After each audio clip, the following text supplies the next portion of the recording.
Vetëm me 2 përbërës, receta e gjyshes për të zbutur themrat e plasaritura.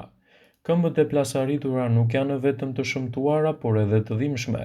Megjithatë, ekziston një zgjedhje e lehtë për këtë problem, për të cilën do ju duhen disa përbërës të thjeshtë për pak kohë.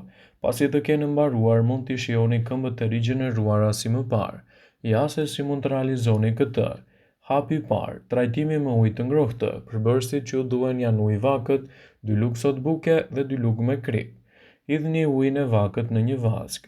Shtoni sodën e bukës dhe kripën dhe i përzieni mirë, futini këmbët në këtë përzierje dhe i mbani ato ashtu për 15 minuta. Së fundmi, fërkoni këmbët me një gur të posaçëm për to. Kështu do të arrini të realizoni një mbrojtje më të mirë të higjienës suaj të këmbëve dhe të parandaloni gjithashtu edhe acarimet e tyre. Ndjekja e këtij trajtimi në kushte shtëpie mund të jetë një mundësi e mirë lehtësuese edhe kundër kallove në këmbë.